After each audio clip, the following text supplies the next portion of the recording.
In this video, I'm going to explain how to use the traffic pattern at almost any U.S. airfield.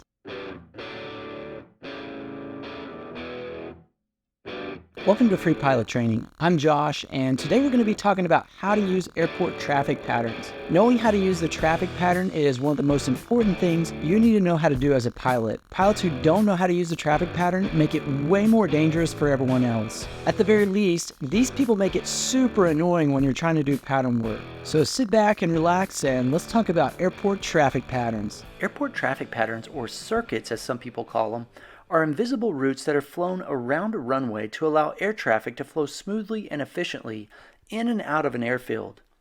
Now, you're not going to be expected to be an expert on all traffic patterns at every airport, but if you have a basic understanding of what you're expected to do in a normal rectangular pattern, this is going to help the traffic flow so much smoother. And if you fly the pattern like you're supposed to, other pilots are going to know where to look for you, and this can keep them from crashing into you. In fact, according to the NTSB, most mid-air collisions are caused by pilots failing to see and avoid each other. We'll talk more about this in a minute, but I want you to see that there are specific spots in the pattern that are more dangerous than others. So it's very important that we use the pattern the way it's designed to be used. So now let's talk about how to do that. VFR traffic patterns are shaped like a rectangle, and ideally we want to fly the pattern so that we land our airplane into the wind. Because of that, many of the legs that you fly in the rectangular pattern are named with this in mind. For example, when you fly downwind with the wind, you're on the downwind leg. Then when you fly on this leg where you're flying in a crosswind, you're actually flying the crosswind leg. Mind blown, these names actually make sense, don't they? In fact, there's actually another leg that's not labeled here that we could be flying into the wind above the runway, and that's called the upwind leg. We'll talk more about that in a minute. But most of the time when you're flying in the pattern, you're trying to take off, land, and make touch and goes. So we have this short little leg here in front of our landing spot that we call final, and this leg over here past our takeoff spot is what we call the departure leg. Then last but not least, we have the base leg. Yeah, I have no clue why it's called that. You're just going to have to remember that one. Keep in mind, if you have to land with a tailwind for some reason, these names don't change. They're based on the runway you're using, not the direction of the wind, so don't let that confuse you. Here's where things can get a little confusing. Standard traffic patterns are made by making left-hand turns around the runway.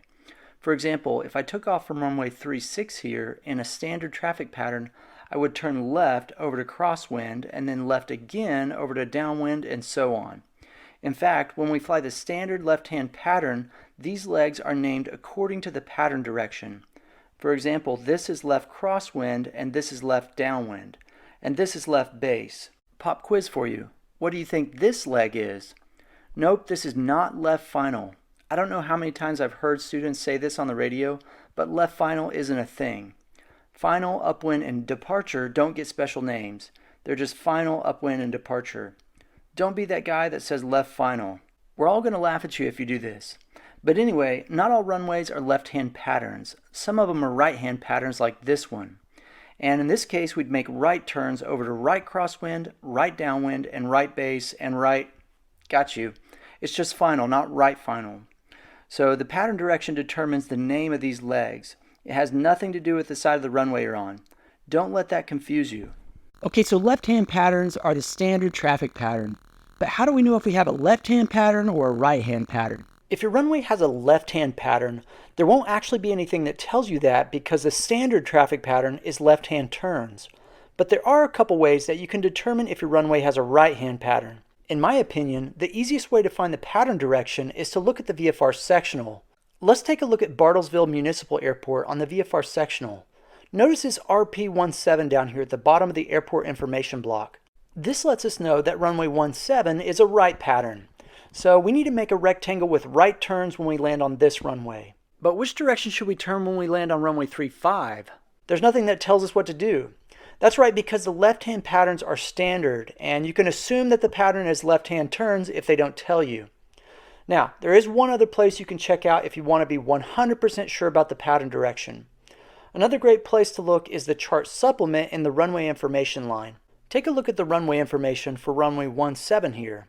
At the end of the line it says right traffic, so we know that this runway has a right pattern. But once again, runway 35 doesn't have that note. So we can assume that 3-5 is a standard left-hand pattern.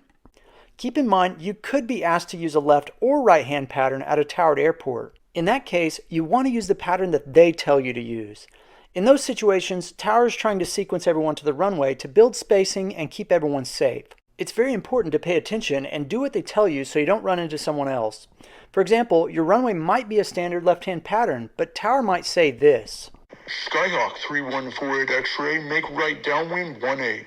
Right downwind 18, Skyhawk 3148 X-ray. In this case, we would want to enter a right downwind, which would mean that we're making a right turn to right base and a right turn to final. Now, there's actually one more way that you can determine which way the traffic pattern goes, and that's by something called a segmented circle. I'm going to be honest, I never look at these things, but a lot of people do, and this is something that you could be asked about on your written exam or even the check ride. At many airports, there's often a segmented circle around the windsock that tells you if your runway has a left or right-hand pattern, and these are really simple to use. Take a look at these little L's around the circle. The big part of the L represents the runway, and the little part represents the base leg. So if our wind is out of the northwest, like our windsock is showing, then that means we want to land on this tiny little north runway here. Then this little part represents the base leg, so that means we're going to be making a left turn onto final from base. In other words, this north runway here is a left-hand pattern.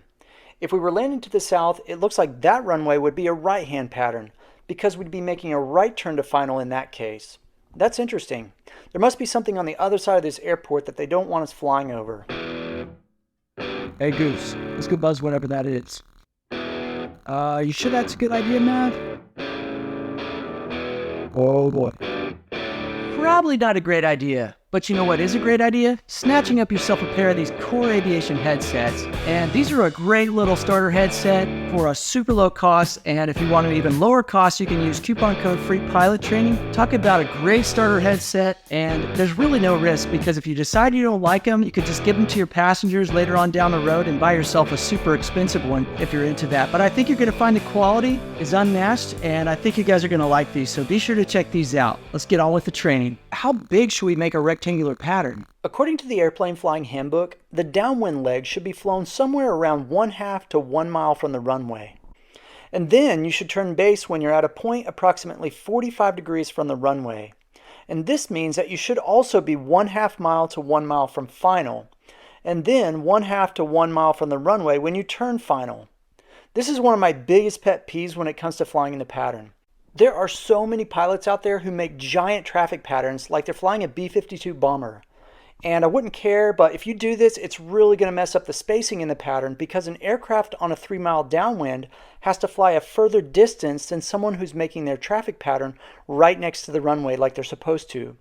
For example, if someone's on downwind 3 miles in front of me, but they're 2 miles away from the runway, when they turn base, they'll be 1 mile from where they should be. And if I'm 3 miles behind this clown and we're flying the same speed, we could very easily run into each other if I'm not paying attention when I turn base here. Not only that, but I shouldn't have to be looking around trying to find this guy. If he's where he should be, he's going to be a lot easier to spot so we don't run into each other and die. And dying really isn't on my bucket list. Well, I guess it kind of is, isn't it? That being said, I'm not going to be too mad at you if you extend your downwind a little bit in the beginning of your training. I like to have my newer students drive out a little farther so they can have a nice long final, which makes it a lot easier to get stabilized during the approach. It's a lot easier to learn how to land the airplane when you start by making a stable approach.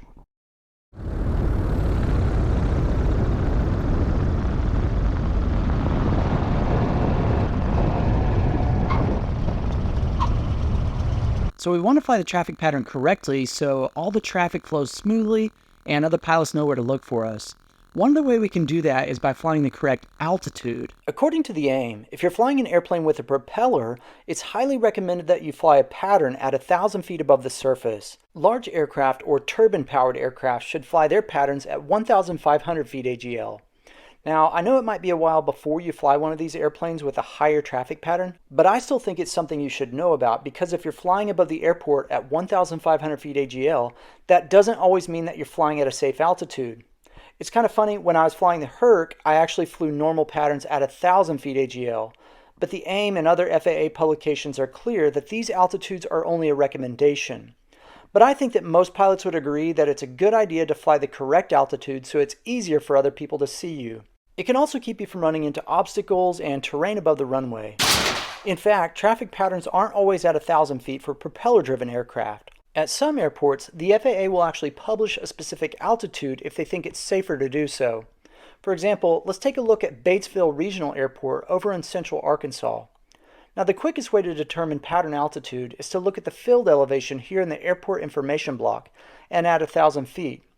In this example, our field elevation is 465 feet, so if I add 1,000 feet to that, we could determine that our pattern altitude should be at 1,465 feet MSL. Remember, traffic pattern altitudes are a recommendation.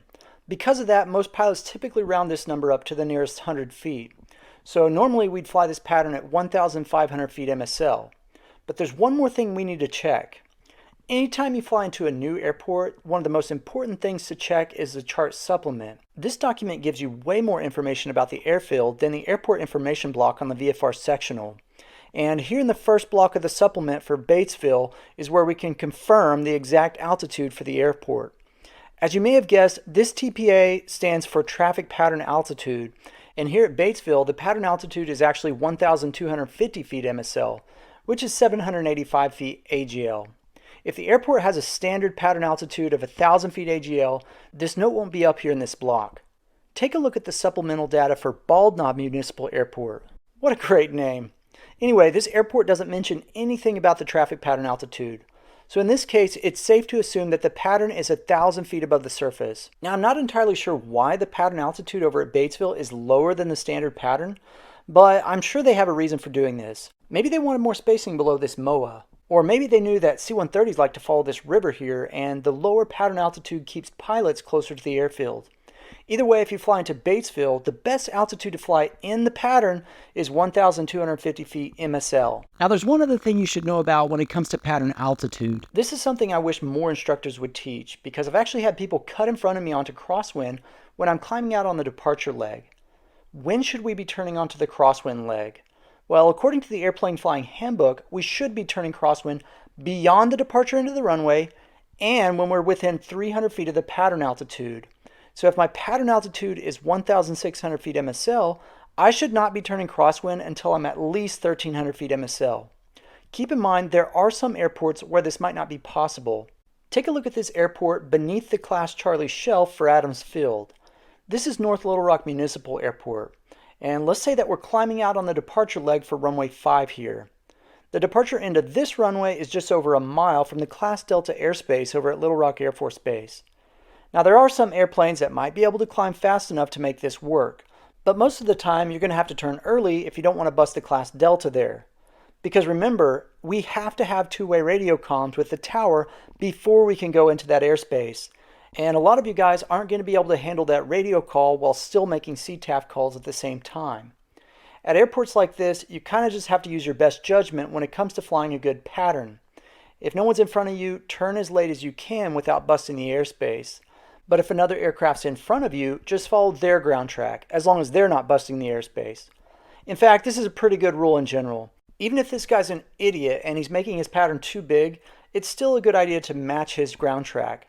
That way we don't have an incident like I mentioned earlier, where we somehow get too close because I'm closer to the runway and I have a shorter distance to travel. Maybe you're that guy, but it's not on purpose. It could be that the wind's just pushing you around and causing your pattern to be too big or too small. The wind is an important consideration when it comes to flying a good rectangular pattern. In a perfect world, the wind should be directly aligned with the runway, and it wouldn't even be a problem. But one of the first things you're going to learn about flying is that the weather never cooperates completely. So we have to account for crosswinds if we want to fly a good pattern. And the way we do that is by crabbing our aircraft into the wind. Now, I'm not going to sit here and give you some big spiel about crabbing into the wind. All you need to really do is look outside and see where your airplane is going. Remember, we want to fly our airplane parallel with the runway about 1/2 to 1 mile away. So if we're getting pushed over, just crab a little more. But be careful not to angle yourself too much. This can keep you from flying a straight line as well. Now, for some reason, most CFIs end the discussion right there. But there's actually one other thing you want to think about when it comes to crosswinds. And if you learn this early in your training, it might actually help you make better crosswind landings. Anytime there's a crosswind, that wind could potentially cause you to overshoot or undershoot final. And if you're trying to make good landings, you know how important it is to be stable on final. So if we want to set ourselves up for a nice straight final, we need to be thinking about what the winds are doing. For example, if I'm turning from left base onto final and I have a right to left crosswind, we have what we call an undershooting wind. This undershooting wind is going to cause me to undershoot final. So we fix that by driving out another potato or two before we turn on to final, and that's going to put me in a much better position for a stable approach. Keep in mind, we could also have a left to right crosswind, and this is what we call an overshooting wind. If we turn in the same place we normally do, this wind is going to cause us to overshoot final. So in this case, we want to turn early. And being stable isn't the only reason why you want to think about this. It's not unusual for an airport to have parallel runways like you see here. What would happen if you didn't account for an overshooting wind and somebody else was on final for this other runway over here? Yeah, you could potentially transgress into their area over there, and that could cause a serious accident. In fact, look where the NTSB says that most accidents occur, on final and short final. So we really need to pay attention to those winds and fly the airplane over a nice rectangular ground track around the runway. And speaking of accidents, let's talk about entering and exiting the pattern.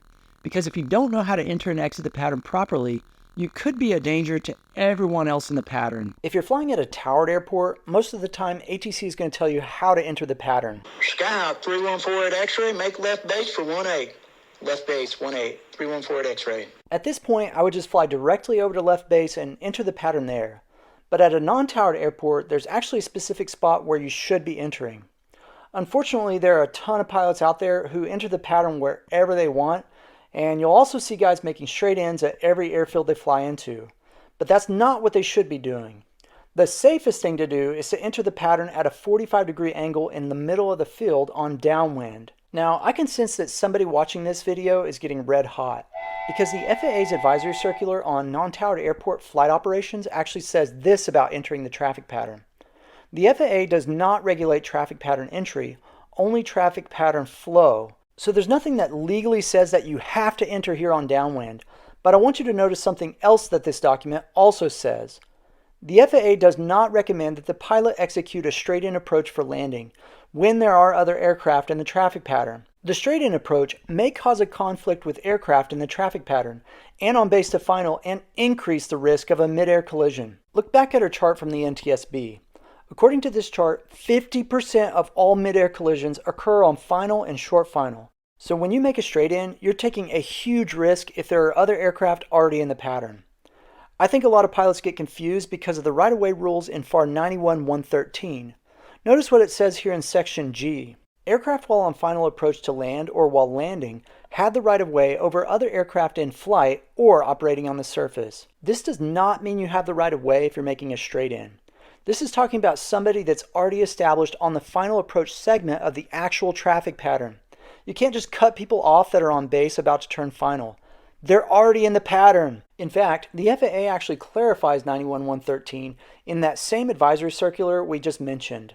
Let's see what they say about making a straight-in approach. The FAA discourages VFR straight-in approaches to landings due to increased risk of a mid-air collision. However, if a pilot chooses to execute a straight-in approach for a landing without entering the airport traffic pattern, the pilot should self-announce their position, blah, blah, blah, and then look at this.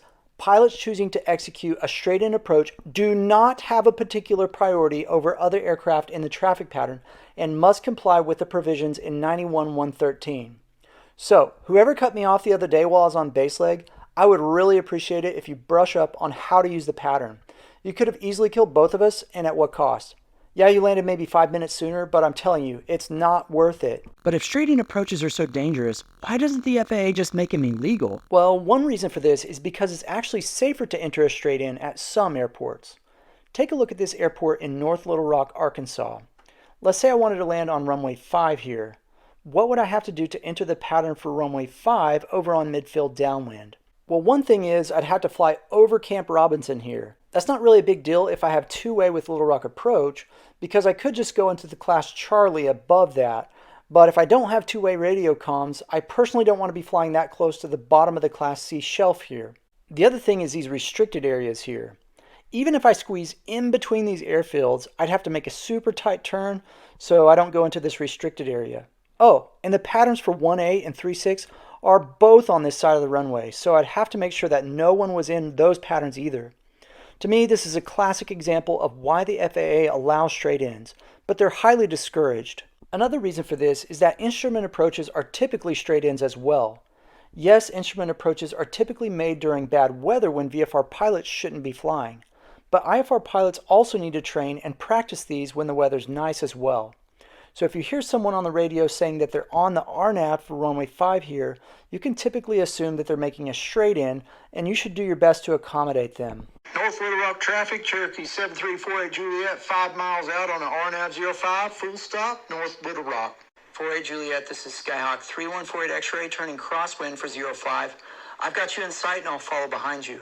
Notice how we're working together to prevent a collision. Let's make airports safe again. Buy one of my new t-shirts if you agree, but I'm not running for president.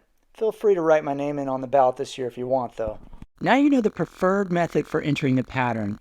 But what if I'm on the wrong side of the airport and I want to still enter on downwind? If you're on the wrong side of the airfield, there's actually two methods that the FAA recommends to get yourself into the pattern. First, we have the preferred method. To get into the pattern using the preferred method, we want to fly over the airfield at 500 feet above the pattern altitude. So if the traffic pattern is 1,300 feet MSL, we'd want to fly 500 feet above that. Now, how much do you want to bet that someone watching this is sweating bullets because they didn't pay attention during math class when they were a kid?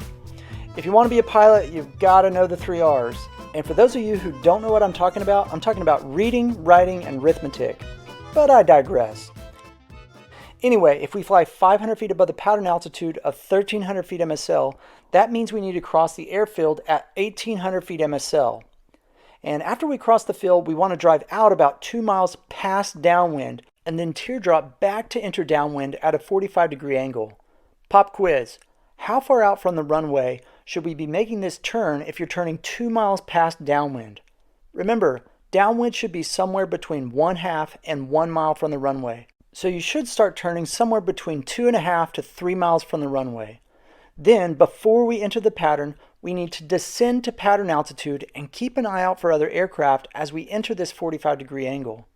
Ideally, you should be at pattern altitude before you enter downwind. Now, there's actually one disadvantage to this method. What do you think that might be? Who might be at 1,500 feet AGL at an airport? Yeah, larger turbine-powered aircraft will often fly their patterns at 1,500 feet AGL. In fact, many military aircraft regularly fly something called an overhead approach, where they enter the pattern on upwind at 1,500 feet AGL, and then they break over to downwind. If you ever hear a military aircraft in your pattern and you hear the word initial, that means they're lined up with the runway about 2 to 5 miles out and they're setting up to do this. So, if there's a larger aircraft in the pattern, or if you hear a military aircraft call initial, you'll want to cross the field at 2,000 feet AGL in that case. So that's the preferred method. Now let's look at something called the alternate method. And I like to use this one when there's no one else in the pattern or when I know for sure where all the other aircraft are. For the alternate method, cross the field at pattern altitude, and then enter directly onto downwind, and then just fly a normal pattern from there. Keep in mind, if someone else is already on downwind, you should be yielding to them. Ideally, if someone else is in the pattern, you should be using the preferred entry method though. Now you know how to get into the pattern, but what's the proper way to leave the pattern? Leaving the pattern is pretty straightforward. Literally straightforward, because that's the way the FAA wants you to leave the pattern, is by driving straight out from the runway after the departure leg, and then you'll climb up to your cruising altitude from there. Another option is to turn up to 45 degrees towards the downwind leg after you clear the pattern. And if you need to cross over the field, climb up and give yourself plenty of altitude before doing that. Ideally, you need to cross the field at least 500 feet above the pattern altitude. Keep in mind, you're not always going to be able to depart the pattern like this at every airfield. Let's look back at runway 5 here at North Little Rock. What do you think? Is departing straight ahead a good idea if we want to depart to the west? No, probably not. I would need to have two-way with Little Rock Air Force Base to go into the Class Delta here, and then I'd have to have two-way with Little Rock Approach to cross back over the field on my way out. And I'd still need to be making CTAF calls with North Little Rock. In this situation, the best thing to do is just to make a left downwind and depart to the west on the downwind leg. North Little Rock traffic, Skyhawk 3148 X-ray, left downwind 05. Departing to the west, North Little Rock. Here's where you have to use your common sense if you want to be a pilot. Yes, we have the ways that we need to enter and exit the pattern, but not all airports are going to lend themselves to the preferred entry and exit methods. That's why you should always take a close look at the airport and the airspace surrounding the airport before you fly in there. My rule is that I fly the preferred entry and exit methods as much as possible, but if the airspace or the terrain doesn't allow for that, my next choice is to enter or exit the pattern using the actual legs of the pattern. There have been times when I've had to enter the traffic pattern on crosswind. That's not ideal, but in this situation, we'd want to make really good radio calls. In fact, I don't usually make crosswind radio calls because it's not required and it clogs up the radio. But in this situation, I definitely make a radio call just to be safe. Palmer traffic, Skyhawk 3148 X-ray, entering the pattern on left crosswind 16, Palmer. Now, if you do much flying at towered airports, you'll notice that they often direct you to enter or exit the pattern on a specific leg as well. Skyhawk 314 X-ray, clear for takeoff, 1 left, make left downwind, 1 left, and depart south. Clear for takeoff 1 left, left downwind 1 left, depart south, Skyhawk 3148 X-ray. Okay, we've learned some really important information on how to use a traffic pattern, but there's a couple more things I want you to know about. What should we do if we're flying into a towered airport and we hear this? Skyhawk 314 X-ray, make left base 1 left. Left base 1 left, Skyhawk 314 X-ray. So in this case, we were directed to enter on a left base. And because of that, now we don't want to enter into midfield downwind. We want to fly straight over and enter at the base leg. And as we enter base, we hear this. Skyhawk 314 X-ray, clear to land 1 left. Clear to land 1 left, Skyhawk 314 X-ray. Now, what should we do if we're about to land and someone or something is on the runway? That's right, we should go around, and the same goes for a non-towered airport. If there's another aircraft or something else on the runway, like a bus full of nuns, we need to go around. Now, at a towered airport, I'm going to let them know that I'm going around because if they cleared me to land, they're expecting me to land. Tower, Skyhawk 314 X-ray, going around 1 left. Roger, 48 X-ray, make left close for 1 left. Left close, 1 left, 48 X-ray. But what else should we do if we're going around because there's someone else on the runway? Some of you guys already know the answer to this, but if you don't, this is something that's really important if you go around at both towered and non-towered airports. If someone else is on the runway, you need to offset or sidestep so you can see them.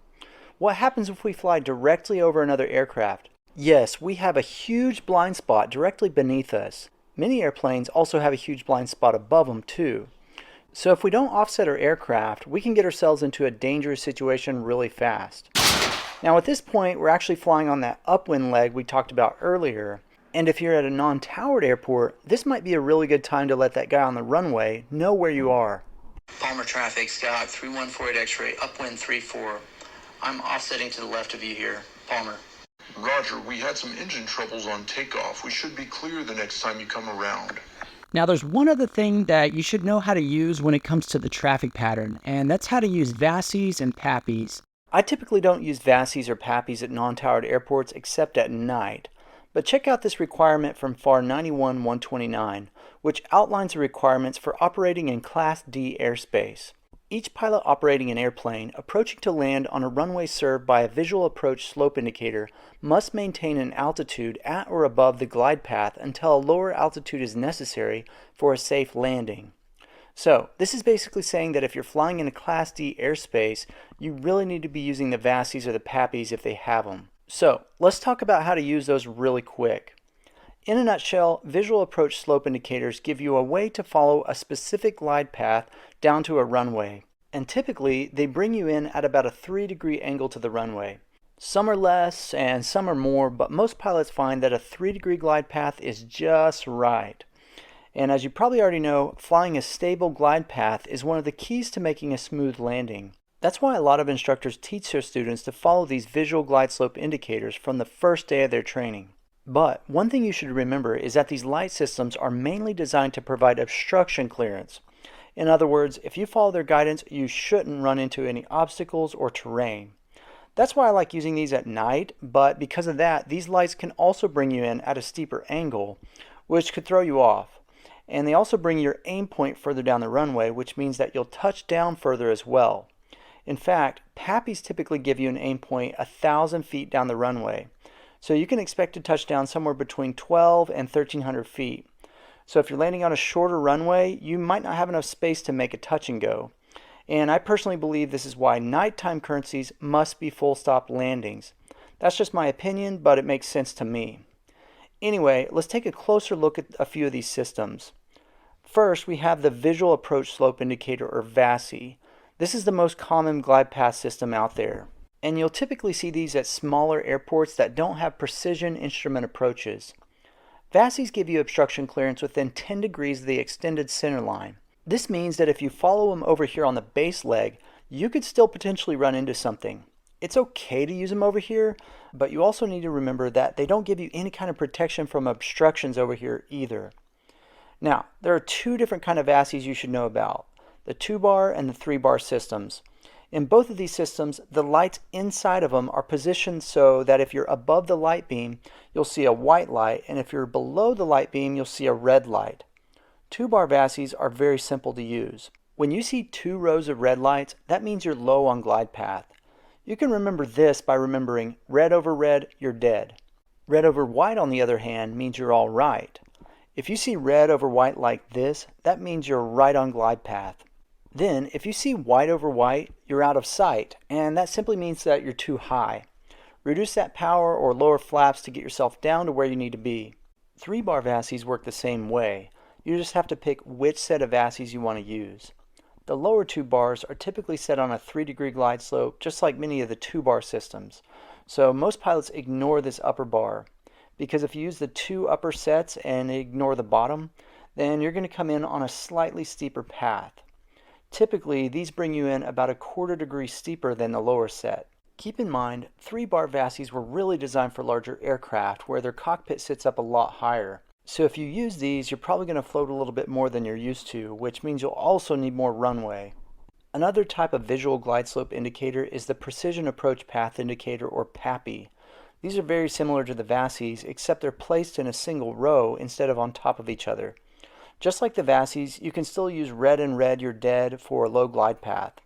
Red and white, you're still alright, and white and white, you're out of sight. But the great thing about these is that they're also a lot more precise, because we can get indications when we're slightly low and slightly high. And these are pretty self-explanatory. Now, there are a couple more of these that supposedly exist, but I have personally never seen them. One is called the Tricolor Visual Approach Slope Indicator, and the other is the Pulsating Visual Approach Indicator. This tricolor system is pretty self-explanatory. Green is good. Just be cautious though, because amber can mean both high or slightly low. So just pay attention if you ever need one of these. Then the pulsating VASI, on the other hand, is a little bit better. A pulsating white light tells you that you're high, and a solid white light lets you know that once again you're alright. Red, you're dead, and pulsating red, you're so dead that they're sending the ambulance your way. And those are the gory details on how to use airport traffic patterns. Now, I accidentally lied to you guys a couple of lessons ago. I told you that this would be the last video in this ground course, but there's actually one more thing that we really need to talk about, and that's how to taxi in strong winds. Don't worry, that's going to be a really short video, and when I'm done with that, I'll throw it right here. See ya! Alright, you VFR straight-in pilots, in the words of my generation, eat this!